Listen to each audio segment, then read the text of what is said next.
Hello, welcome you all to yet another episode of the Cosmic Matrix Podcast, once again with myself, Bernhard Gunther, and my wife, Laura Matzo. And the topic of this episode is about deepening spiritual discernment in an age of deception.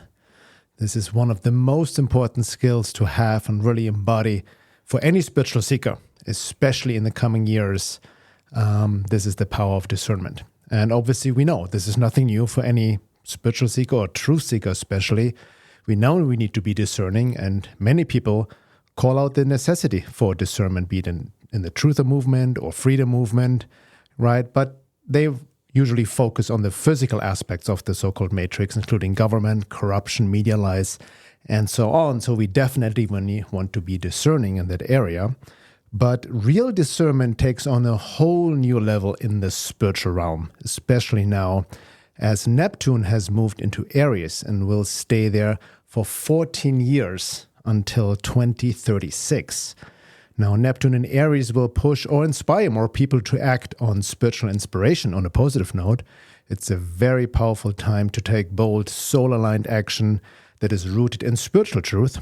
It really has the potential to awaken the inner spiritual warrior who acts in service to the divine.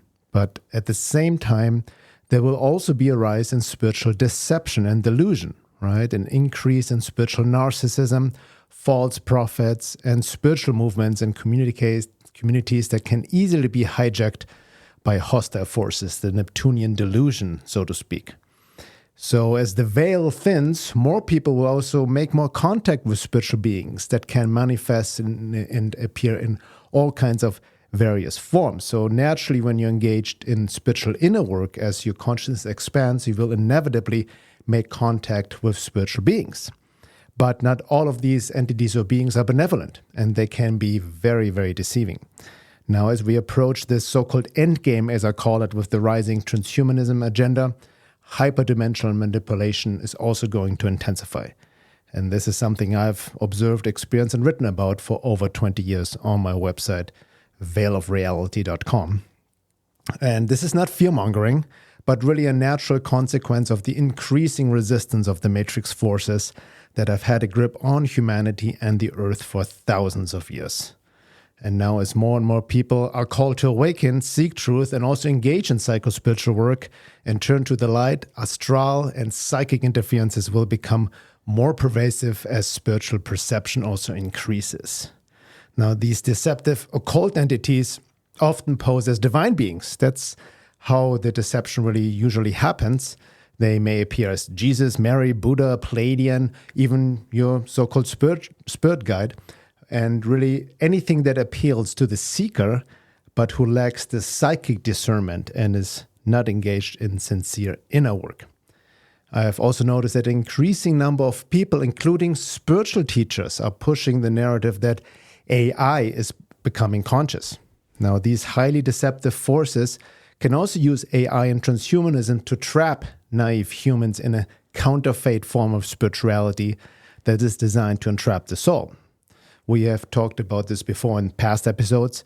It directly relates to Steiner's concept of the eighth sphere. That is an artificial astral realm created by Ahrimanic and Luciferic forces to divert souls from their true evolutionary path by luring them into a simulated, soulless, false spiritual reality.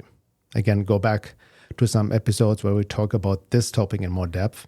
But just like the litmus test for many spiritual teachers was the COVID vaccine, the next one already underway is who will embrace AI as a divine revelatory tool, even going so far as to claim that AI is conscious, it is divine or heart-centered. So this AI deception will escalate, especially with the rise of AI robots or bots in messaging apps that validate and mirror everything you tell them. Many insecure individuals, desperate to feel seen and validated, often swallow this without question because it feeds the false self. That narcissistic need to feel special and be mirrored, which is most often rooted in childhood wounding, becomes the trap and the entry point for these forces. So from an occult perspective, this will result in more entity attachments and interferences and ultimately an epidemic of AI-induced psychosis. And we have talked about this topic also before in our episode on AI, the consequences of AI. And obviously, this doesn't mean that AI is all bad. It's not black and white. The issue is way more nuanced. But spiritual discernment and awareness of the hidden forces manipulating humanity are essential. These occult hostile forces have a teaching function as well. So we need to understand that from the bigger picture in the context of the evolution of consciousness and the awakening process. And ultimately, we need to stay conscious and engaged in the sincere inner work. So it's all about discernment. However, the idea of discernment has also become watered down, right? And many people lack the capacity for true discernment because it goes beyond just the intellect and critical thinking. While that is obviously needed, right? In spiritual work, we also need psychic discernment. It also goes beyond what feels good or not, because feelings can be very deceptive. There's also a common saying, take what resonates and leave the rest. There's truth in that, absolutely. However, the idea of resonating has also become distorted. Many people mistake various unconscious psychological drives, including projections, wishful thinking, emotions, and biases for, quote, resonating or intuition. This means many can resonate actually with lies and reject the truth. So, in other words, discernment is easier said than done, especially when dealing with forces outside our five sensory perception that influence all of us and all of humanity. Generally, I prefer the word differentiation over discernment. I see differentiation as a psycho-spiritual inner process, while discernment is most often equated with a mental process. For example, when you're in an emotional or psychological distress, how do you know what you're dealing with? Is it a trauma part of yourself, a wounded inner child come forth, or maybe an external entity, a psychic attack? Or when you're filled with bliss and ecstasy, have a spiritual experience, so you think, and a being appears to you, or you have an internal experience of something telling you how special you are, that you're a chosen one or an important contactee with a very important mission to help humanity. Can you truly trust this experience or this being? So in the first part of this podcast, we'll explore the key attributes of differentiation and how they relate to our inner life and the outer forces affecting us. We'll also view this through the lens of the Virgo-Pisces nodal axis, which is active right now and bringing valuable lessons in discernment. We'll discuss how beings in the astral plane deceive, seduce, and derail the spiritual seeker, potentially. We'll also look at an interesting statement that was recently made by Congresswoman Anna Paulina Luna about interdimensional beings and how this ties into the alien agenda. And in the second hour, always available for members. If you're not a member yet, you can sign up at my website, veilofreality.com/membership. In that second hour, we'll dive deeper into the nature of hyperdimensional disinformation and how to truly separate truth from lies using true resonance instead of false resonance. And we'll also share the common signs that you're caught in the astral circus and the false light. Lastly, we'll also explore the deceptive veil of light. Very important to understand. It's one of the greatest threats to the spiritual seeker, ties to the Luciferian temptation, and what you need to be aware of, not to be deceived by it.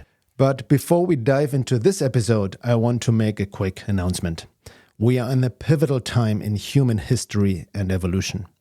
Virtually all esoteric traditions from East and West have pointed to this era as a transitional phase, and the outcome depends on us. I've been writing about this for over 20 years, and it is becoming more apparent by the day. We are in a spiritual war, and the splitting of humanity is intensifying.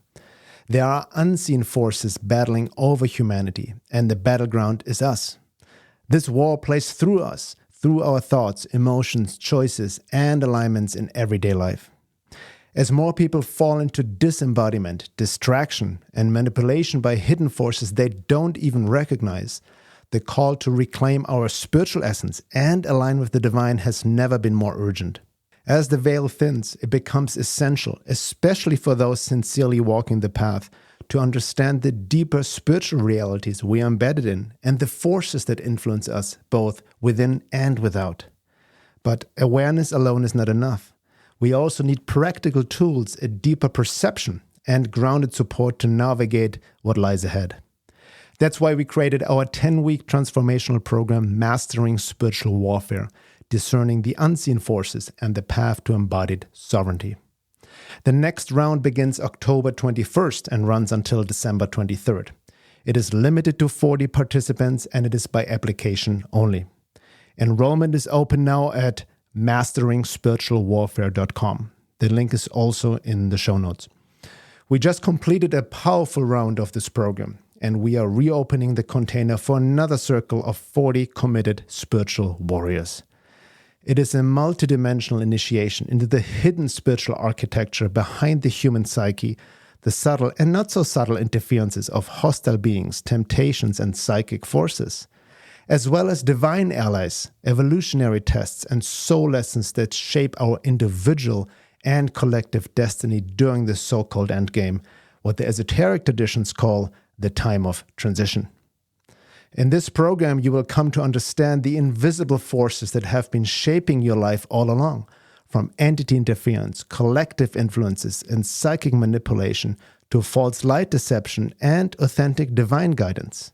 You will learn how to discern the difference between trauma-based subpersonalities, shadow aspects, and actual entity interference, and how hostile forces exploit unconscious patterns and inner fragmentation to gain access. We'll show you how to recognize and clear psychic attacks and spiritual interferences using grounded practical tools. You will see how divine and hostile forces operate across different planes of creation and how they play out through your emotions, thoughts, actions, and interpersonal relationships. We'll go deep into the nature of evil and the architecture of the hyperdimensional matrix, not in an abstract or fear-based way, but through grounded practical insights that help you recognize the subtle distortions within yourself and the collective spell most people are under, so you can align more fully with your true self.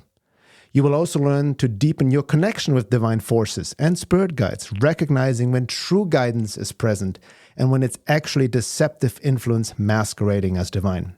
By the end, you will walk away with a complete psycho-spiritual toolkit, something you can actually use, not just theoretical knowledge, to support your ongoing inner work and assist others with integrity, and much, much more. And all of this builds directly on what we'll be exploring in this episode, but goes way deeper. So if you're feeling the call, I invite you to visit masteringspiritualwarfare.com to learn more and apply. You'll find a detailed overview of the program there, so take your time to read through it and see if it aligns. Enrollment is now open, but space is limited to just 40 participants, and the last round filled up in under a month. So if this work speaks to you, don't wait too long. Again, that's masteringspiritualwarfare.com, and the link is also in the show notes for this episode. Okay, so I'm going to begin with talking about the Virgo-Pisces nodal axis in regards to the importance of discernment. So from a tropical astrology perspective, the nodes have been in Virgo, South Node, Pisces, North Node, from January 12th, 2025 to July 26, 2026. I understand that from a Vedic perspective, they're different, but I'm a tropical astrologer, so I'm going to address it from that angle. And this is going to show up very differently in your life depending on where you have those placements going on, but they do represent collective themes, the collective point of evolution, the collective evolutionary arc that we're all working with right now for this 18-month period. So we've been in this since January, and we will keep going on through these themes until July 26 next year. And so one thing I differ on how some people read the nodes is that I don't agree with the idea that you just leave the South Node behind and you move towards the North Node. I hear that a lot in regular kind of modern astrology, and I see them as an evolutionary arc of development. You can't have one without the other.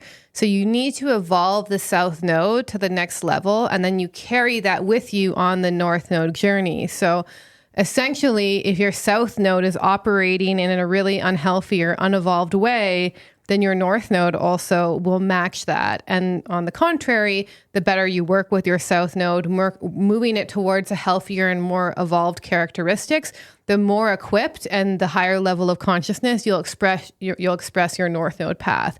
And I've seen that in my own lives. I've seen that in the lives of the people who I've spoken with. So think of the North Node as a mountain you're climbing and the South Node as a backpack you're carrying. The better stocked and prepared that backpack is, the easier the climb will be. And in this context, with the South Node in Virgo, the backpack is the south node qualities of Virgo. So discernment, health, healing, humbling of the ego, your daily routines, self-improvement, purification, critical thinking, attention to detail, making adjustments that improve your life, and ultimately so that you can be of better service to the world. And discernment is also the process of separating the wheat from the chaff, which is why Virgo is traditionally depicted as a maiden holding a sheaf of wheat.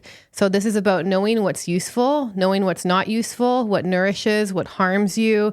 And so you really need to have these skills when you're engaging with the spiritual path, because there is a lot of different things out there. There's a lot of practices to do. There's a lot of different spiritual teachers and traditions. You know, you need to have that discernment online as you're navigating these realms. So body, mind, and spirit healing belong to the Virgo Pisces axis. This is where we learn methods and skills to improve ourselves. That's part of Virgo. So we want to refine our bodies, souls. We want to separate truth from falsehood. We want to separate ego from our real essence. And this better equips us to opening up and working with the spiritual realm. So Virgo is really the daily spiritual practice we engage in, the chop wood, carry water archetype, and Pisces is the spiritual experience, the higher consciousness that comes from that practice.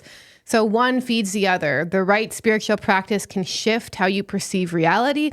It can open you up to higher realms, imagination, and inspiration. And the wrong practice, or none at all, or having a very chaotic life, can actually leave you quite ungrounded and escapist and lost in fantasy. So it's the same with discernment. The less discerning you are, the more you're going to fall for the delusions and illusions of the Pisces opposite side of the axis. So we really want to keep Virgo's discernment alive on the spiritual path, because Pisces will bring us astral glamour, mysticism, peak experiences, but also the risks of escapism and illusions. So Virgo grounds us in the body and in reality, but we also need to avoid becoming so critical that we miss the forest for the trees, and we also close ourselves off to the greater realities that Pisces offers. Because the self-undoing with Virgo would be nitpicking at everything that's wrong in ourselves and the world, while the healthier side is the discernment of recognizing what's useful, what's not, and what needs to be released. And so this is why Virgo is also linked to self-work and self-improvement, which includes inner work, self-analysis, because the more you know yourself, the more you know your different parts, the more you know your inner world, the more you've truly healed, and the more you've cultivated grounded methods that can genuinely help you cope with life, understand yourself, maybe help others, the less you're likely to fall for these grandiose astral illusions, as we sometimes refer to them as. Because someone with a more grounded, embodied, and maybe even simple practice that they engage with spiritually will be less likely to be seduced by the spiritual promises of like 12D ascension or instant salvation, which is really the ungrounded Pisces archetype. Because Virgo improves itself to realize that divinity is within them, not outside in a savior. So at the same time, collectively right now, we are moving towards the Pisces North Node. And this is also about surrender, realizing that no matter how healthy, how disciplined, how perfect your daily routine is, you can't control the flow of life. God is in control, and we're also under the influence of a myriad of spiritual forces all the time. That, you can do the perfect meditation practice, and you can pray every day, and you can eat healthy and do everything you're supposed to do. And at the end of the day, you are also under the, God is the ultimate person who's in control, and you're also being influenced by various spiritual forces. So this aspect of surrender requires faith in a higher power. It requires forgiveness, grace, and compassion for yourself and for not being perfect. So one way you might see this showing up in your life right now is there might be a lot of people who are committed to making their lives healthier in some way, whether that's in health, whether that's mentally, whether that's making boundaries in their life, right? And then ultimately they're doing that so that they can have a higher spiritual experience, so that they can open themselves up to more positive spiritual experience or positive spiritual insights. So, we want to kind of recognize that higher forces can assist us And we must know ourselves well enough to discern between a genuine spiritual connection and an illusion. Because I see already, especially on social media, unfortunately, I do see a lot of just crazy new age promises. And I think this is more, rather than Neptune and Aries, as you mentioned, this is more about that sextile to Uranus and Gemini, which is a little bit unhinged. So there's just a lot of stuff going around that just can just is basically either naive people themselves or is downright deceptive.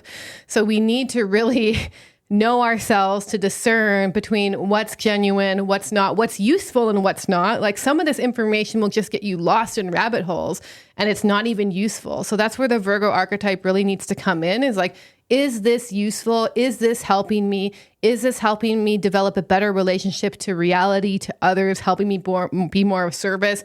Or I'm getting lost in some weird astral realm that's just confusing me even more, because that confusion, illusion, is really a big aspect of the Pisces archetype. So discernment and understanding of the higher worlds go hand in hand. Your inner work goes hand in hand with exploring the higher realms. And really it comes down to that the clearer we see reality, including ourselves, the more wisely we can step into the mysteries of the spiritual realms that Pisces offers. Excellent. Thank you so much for the breakdown of the Virgo Pisces nodal axis and how this ties into discernment. One thing that came to me as you were sharing, you made a good point. It's the importance of discernment, but also not getting into over-skeptical, almost analysis paralysis. Yeah. Right? Yeah. Like Virgo would be like the hardcore, almost atheist skeptic, like doesn't believe anything outside what the mental, rational mind can understand. So, you're always trying to watch out for like overdoing it or underdoing it, right? So if you're being so critical that you don't even like, I don't even believe spiritual forces exist because there's not a scientific instrument that can measure it. That's like kind of the Virgo going too far. And then also, but not being like, I just trust my intuition and heart, and, turning your critical thinking offline is also not helpful either. Yeah, interesting. Rudolf Steiner said in Even How to Access Higher Worlds, one of the most important capabilities to develop before even entering higher worlds is also having a good, rational, critical thinking mind. Yes. And sound logic. Yeah. Not to just dismiss it. It has its limitations, but you need to develop that as well. Yes.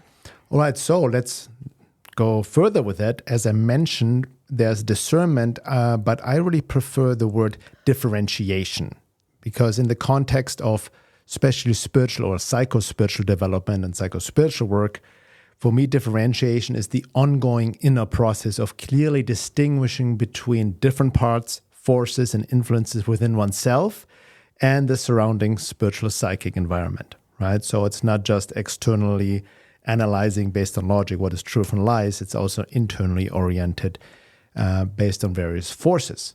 So differentiation includes, number one, most importantly, self-awareness, meaning learning to recognize and separate your true self from all kinds of sub-personalities, your trauma parts or shadow parts, the inner child that appears as the adaptive child, right? Or all kinds of internalized voices and beliefs you have taken on from your upbringing, and the collective, from your parents, society, the religion, or whatever beliefs you grew up on, and resulting of all kinds of ego personality structures, all of which most people mistake for the real I, the real true self, right? So there needs to be, number one, that's also the foundation for any inner work, self-observation, resulting in self-awareness to separate the different parts within ourselves. All spiritual and esoteric traditions talk about that.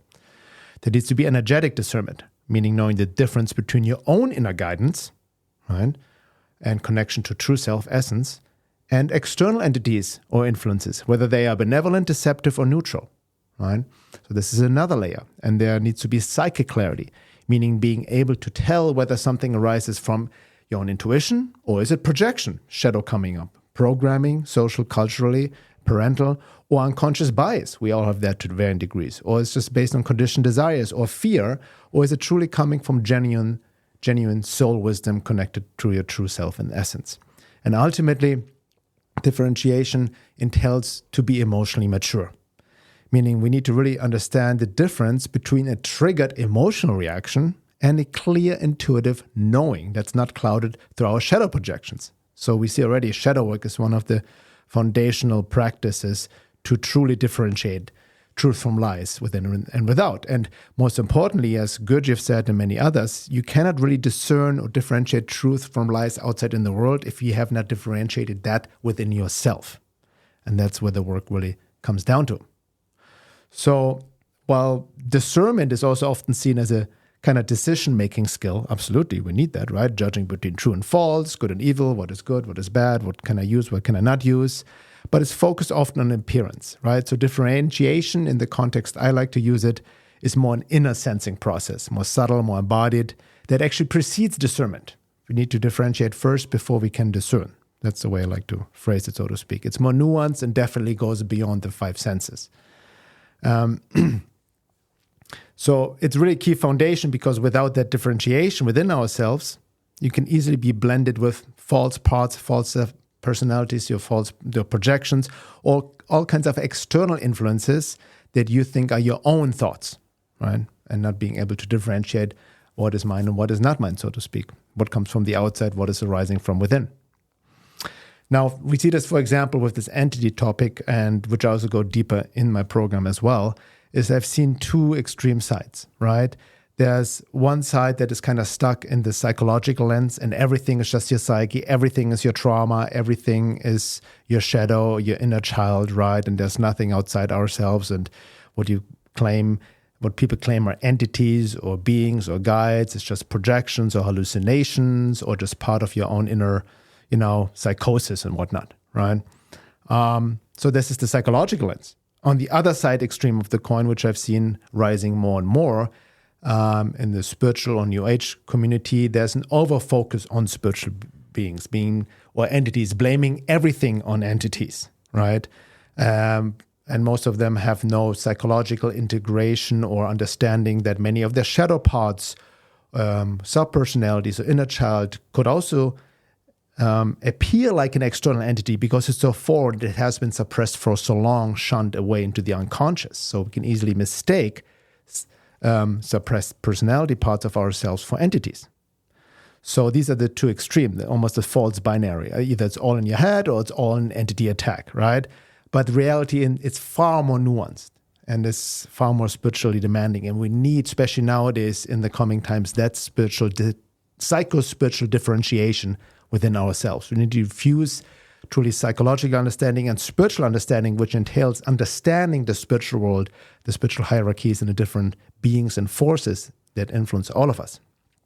And as, again, I mentioned before, many spiritual teachers have conveyed that, be it Sri Aurobindo, even Rudolf Steiner, that before attempting to access higher worlds or make even contact with spiritual beings, it's imperative to truly know yourself, especially your shadow, your sub-personality parts, your inner child, even your trauma complexes, so you don't mistake these parts for external entities.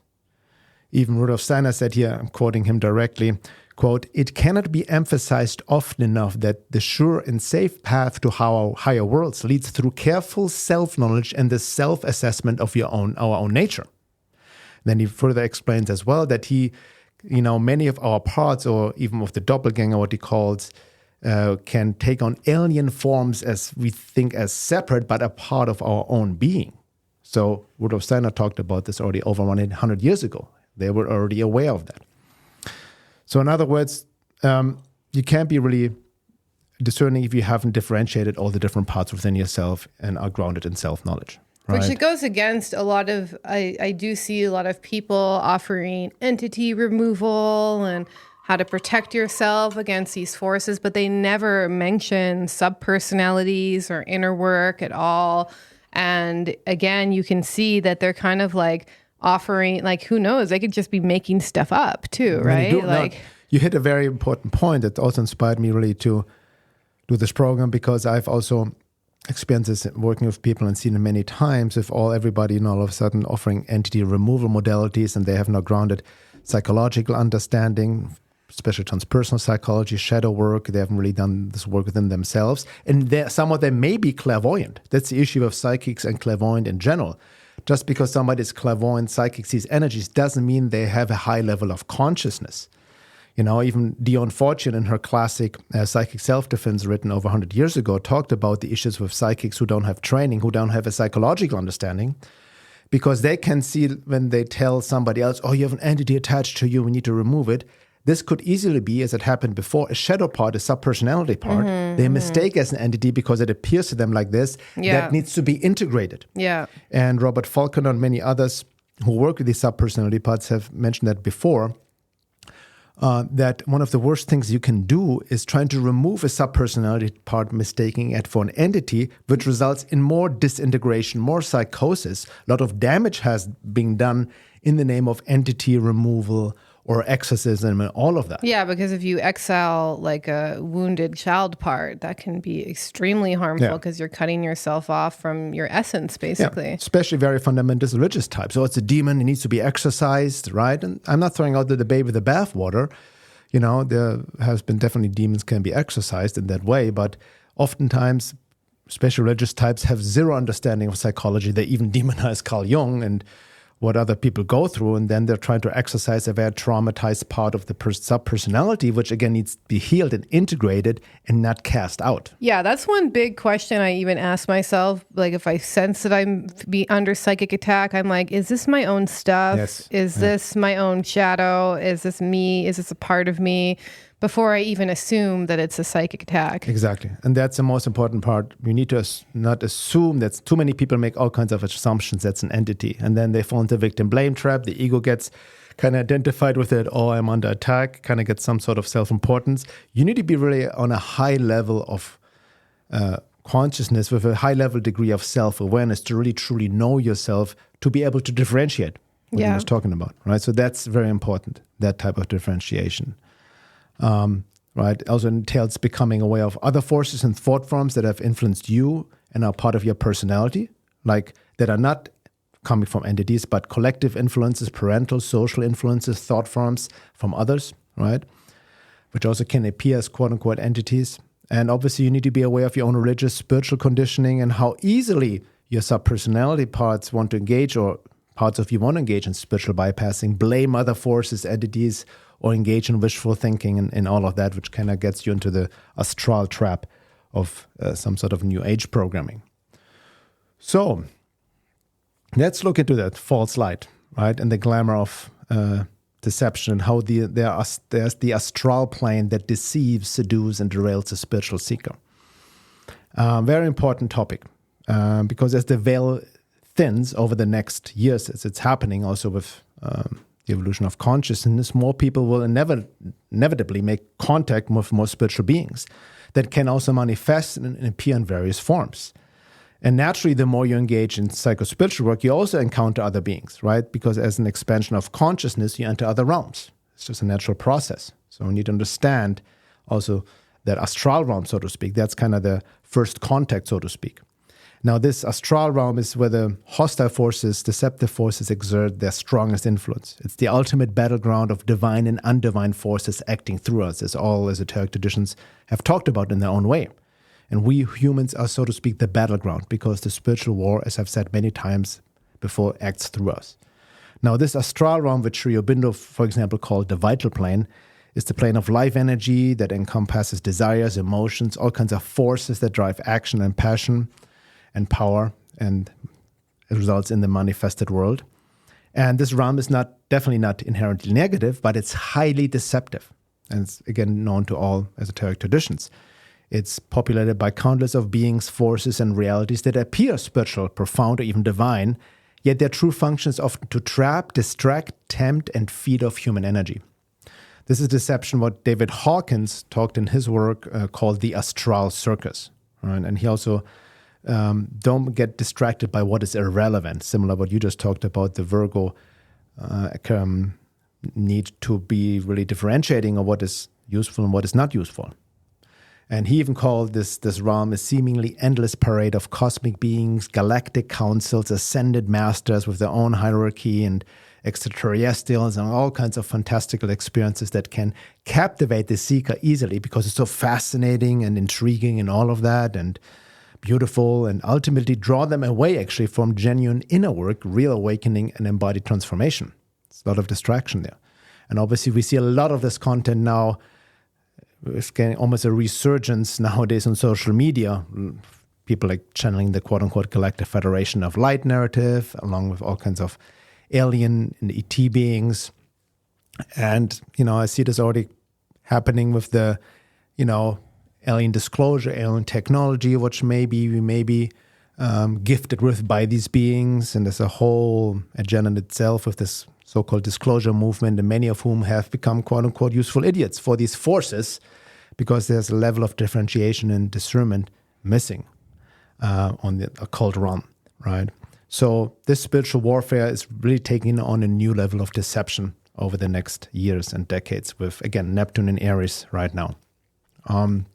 So in that context, it's very fascinating. I want to highlight a recent public statement that was made by a couple of weeks ago by Congresswoman Ana Paulina Luna. She was on a Joe Rogan podcast, and she's involved in classified investigations around UFOs, or how it's called UAPs nowadays. And she recently said on record that based on the evidence they've seen in the interviews they've conducted in her research, many of the so-called UFO phenomena or aliens are just not technological or physical, but interdimensional. She literally mentioned the word interdimensional. And she described technology that behaves as if it operates outside our dimension and time-space reality, and she admits that leads us to questioning spiritual and religious territory and questioning the origin of humankind and metaphysics and all of that. Really fascinating. So want to play that clip real quick. I can also tell you, and this might sound crazy, but based on our investigations and stuff that we've seen, okay, there is definitely something that I think would rival what we know currently with physics, and a tech that potentially is out there that we don't have the ability to reproduce, because it would basically be like dropping a cell phone right off back during the time of maybe the caveman. So like we just don't have the tech to develop it yet. What I can also tell you is based on our interviews, and this has been something that you can go back and watch with the congressional hearings, but I was actually able to ask some of the witnesses, what are these things? And they keep saying interdimensional. And then when you talk about the interdimensional aspect of, are these things pre-existing, maybe outside of what we currently know as our own dimension?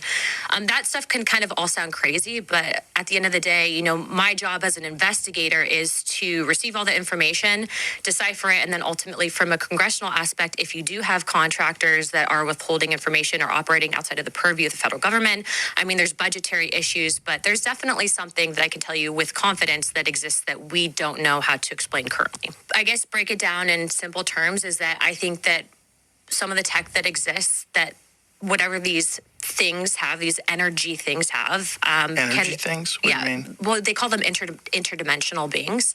I think that they can actually operate through the time spaces that we currently have.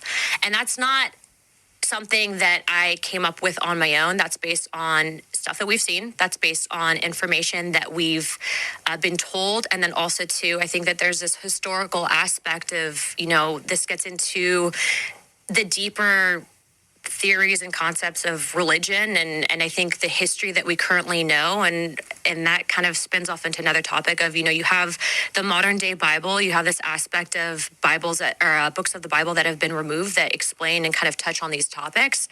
And I think that we're in a time and age where you have such a vast amount of information that we have access to via social media, via your cell phone, via the internet. And so it's really changing the way that we understand, the origins of life and the spiritual reality that we know. So very fascinating, that is this coming literally into more mainstream awareness when I've been writing and talking about this for over 20 years. Nobody wanted to hear about it back then. It's almost like they're preparing for some sort of inevitable contact, right? Which also is probably a theme of Pluto and Aquarius. But, it's not the alien disclosure most people assume it is, so to speak, right? Because they maybe understand that as the veil thins, these beings will become more visible, which is why the masses are being prepped. And I'm not implying that this congresswoman or the people behind the scenes know everything what's going on and have this big secret. keep in mind, that's really important to understand with this topic, everybody's influenced by these forces. The hyperdimensional matrix and these beings work through many forces that influence all of us, but the less you're really aware of your inner life and how that works, you can easily become a puppet of these forces, and they want to also control the narrative through their puppets. So she may be just even, filling out an agenda she's not consciously aware of, like many others. That's really how the hyperdimensional matrix works. Too many people are focused on the physical people in government and whatnot, when they themselves may be used as quote-unquote useful idiots, so to speak, right? So it's really fascinating how this is becoming more to the public, right? And it's truth is mixed with lies. It's not easy to discern, right? There's some sort of controlled narrative of UFO disclosure for sure, and also quote-unquote alien technology, which he alluded to, right? And even all the way to this new age alien created us, new religion that they want to almost implement, ties into the transhumanist agenda and all of the seed of a new age alien religion, so to speak, and definitely ties into transhumanism. And also this Pluto 20 years transit through Aquarius will bring this up more to the front. So the question is really, who are these interdimensional beings? I mean, I call them hyperdimensional beings. Now they're being called interdimensional, and it's taken the narrative in the mainstream. But they are not new visitors, and they are not necessarily coming from other planets and all of this, nuts and bolts tech, right? But they're ancient non-physical forces, hyperdimensional predators. The same entities have worked behind the scenes for millennia under different names. Right? We talked about this before: the Jinn, the Archons, the Asuras, occult hostile forces, right? Whatever tradition, spiritual language you may want to use, they adapt their form, to whatever the culture will accept as well, right? So now we're in this more high-tech culture. Now they appear more as these high-tech alien beings, or want to be appeared like this, right? Many in the New Age, they're being seen as the cosmic saviors, right? And they operate through all kinds of channeled messages, and even now, even maybe through AI interfaces of what people claim they're in contact with. But you have to understand that these forces are masters of deception. And they tempt through the allure of transcendence, cosmic unity, or utopian futures, right? Tech will be the savior and all of that. But ultimately, they bypass the inner work to develop our inner technology organically, the awakening process within. Most often they feed ego, they prey on unresolved wounds, they seduce through visions, glamour, flattery, all kinds of fake empowerment, which we see a lot happening in the so-called New Age astral circus. Again, that's why it's crucial to understand the indivisible architecture of these spiritual forces, right? To have also practical grasp of evil and how evil doesn't appear that obvious, not only in the physical realm, but also in the spiritual realm. Because they can be very deceptive, right? You have to understand this deceptive nature of this non-physical interdimensional or astral realm, right? They can appear as ETs or aliens, positive aliens, promising all kinds of things. They can also appear as angelic and divine beings. There are angelic and divine beings, absolutely from higher realms, but they don't impose themselves on humans. They don't intend to save humans, so to speak. So we'll talk about this in the second hour or more as well, about the divine positive forces. But how these deceptive interdimensional forces operate is really important to understand, right? Most often they inflate ego, they instill pride, they make spiritual seekers and spiritual teachers feel very special and chosen, tempting them with all kinds of power. And I would also argue that people who kind of align with these forces will feed the same narrative, right? They'll be like, yes, we're the saviors, or we're the chosen ones, or we're here to save the bloodline. They kind of have this grand mission that they're trying to sell you with. And then there's always a group of people who you're going to be against. And it's always this black and white thinking, us versus them. It really elevates the person to this grandiose level of all knowing, all seeing. And I think you can see these in the beings that are influencing these humans because they give them the same messages. Exactly. Very, very well said. Absolutely true. Right. Because we go this deep in the second hour with hyperdimensional disinformation, because these forces also mimic divine beings, right? And present all kinds of false spiritual experiences to mislead seekers. They can, for example, shapeshift. They can appear as ascended masters, even as Jesus, as angels, as positive aliens, a Pleiadian or enlightened sages, right? Again, in the realm of the New Age, it's a lot of channel material, a lot of aliens, all kinds of ET races and imposter spirits. They're all kind of tricksters, shapeshifters. They show off up, for example, by offering people so-called special codes or so-called like language, making you believe that you're specially chosen to receive them and people can only get them through you, for example. Right? That's a very common trap. It appeals to the insecurity of a person or to the narcissism, so to speak, the ego, basically. They also adjust their form or quote-unquote language to the belief system of the person they target to gain consent to be invited in. It ties into an occult concept called trap of agreement, right? So they tempt people to get their permission based on law of free will to kind of take them over, so to speak, even if it's unconscious permission. And very important to understand that the hostile forces, they don't appear like these demonic monsters type things like you see in Hollywood movies, right? Not at all. Most often they appear extremely attractive, even wise and powerful. And they promise power, knowledge, and even psychic abilities, but in exchange for some sort of loyalty or submission. It's kind of similar to like how very sociopathic or psychopathic people can be very charming and beautiful and like, I just like being around this person. Like they can even be more love bombing. Yeah, they can even be more charming than like a person who's actually like humble and has humility, who might like doubt themselves a little bit more. Because you see this a lot. They're like just charisma, right? Or like all these traits that are often that high level psychopaths have, like they can actually it can be really alluring, especially if you're wounded, because they'll make you feel like you're special. Exactly. So it's similar to dealing with very harmful people, basically. Yeah. So there are all kinds of entry points. And in that context, you have to see this also as a teaching function, because they easily highlight a person's blind spots, weaknesses, shadow parts, where they easily can get entry points and take them over, right? And the most easiest entry point nowadays is the insecurity, the wounded ego, the need to feel special, and all of that. Yeah, because similar to how the predator or the psychopath preys on very wounded people, it's the same with these forces. Yeah, it's a great analogy, actually. Very much so, right? Exactly. And then you cannot blame them. Then, my ex is a narcissist, a psychopath. No, you were attracted to the person. You let them in. Why? What's happening there? So that's the way we have to see it. But the deception then on a hyperdimensional, interdimensional astral level is even more cunning, so to speak, right? Even many mystical experiences are hijacked by these entities, making people believe that they're receiving divine messages when they're actually being led astray. One of the biggest red flags, especially in channel material, a lot of channel material of hostile forces posing as positive being, is when they make specific predictions. It's a big red flag. Mm-hmm. From my experience, no true divine being or source will make specific predictions, because they understand the be it golden age like positive predictions or negative doom and gloom whatever predictions, because the future is not set in stone, right? And there may be certain probabilities, but if there's continuous specific predictions in all kinds of channel material over the decades. I mean, I've first got into the so-called Galactic Federation of Light that's based on channel material from the 90s, and it's still around in different forms. And I remember they still have the same predictions.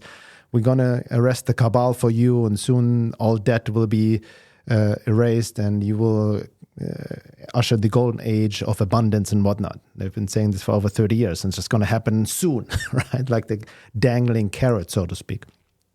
That's how they hook people. Also always externally oriented, waiting for somebody to save the day, right? Jesus Savior program, and now you have the Alien Savior program. So they can very influence people, which is most common, also attach to them or fully possess them, right? These are the three entry points.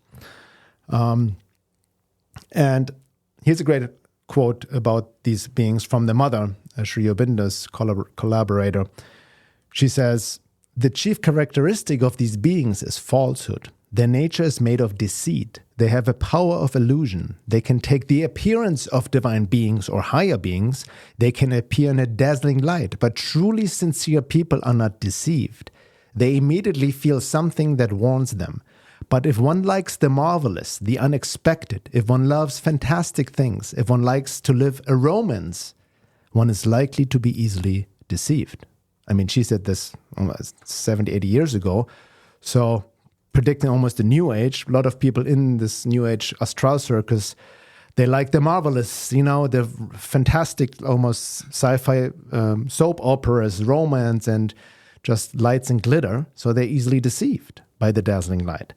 But not people who are sincere. What does it mean to be sincere? Now, in the spiritual context, sincerity means absolute sincere in the work, in aspiration to the divine, in the inner work, right? To really be sincere, not to give in to any outside deception and whatnot, in terms of really working towards your inner sovereignty.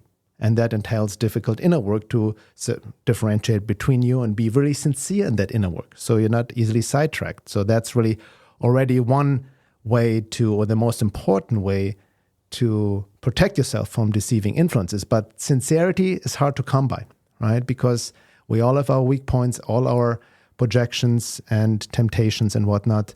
So differentiation here takes on a whole new level. It's not just discernment on an intellectual level. All right. So with that being said, in the second hour, we will dive more into the hyperdimensional disinformation, how truth is mixed with lies in the hyperdimensional realm, and how this really operates, so to speak, to give you more insight into that, because it's sometimes not very easy to differentiate. We also look into common signs that you may be caught in the so-called astral circus, happens to the best of us.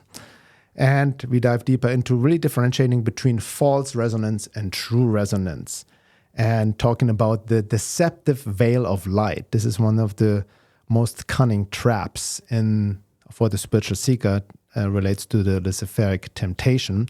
And we'll talk more about the nature of divine guidance and assistance and how divine forces truly operate and help and assist and support.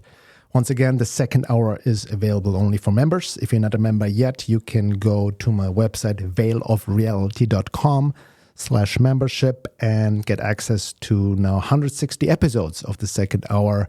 And again, if you want to dive way deep into all of this, feel free to check out my 10-week program, Mastering Spiritual Warfare, where I dive way deeper with many practical exercises, practices, powerful meditations, and all of that. It will give you the right tools for the times ahead. And again, check it out at the website masteringspiritualwarfare.com. It's limited to 40 people and by application only.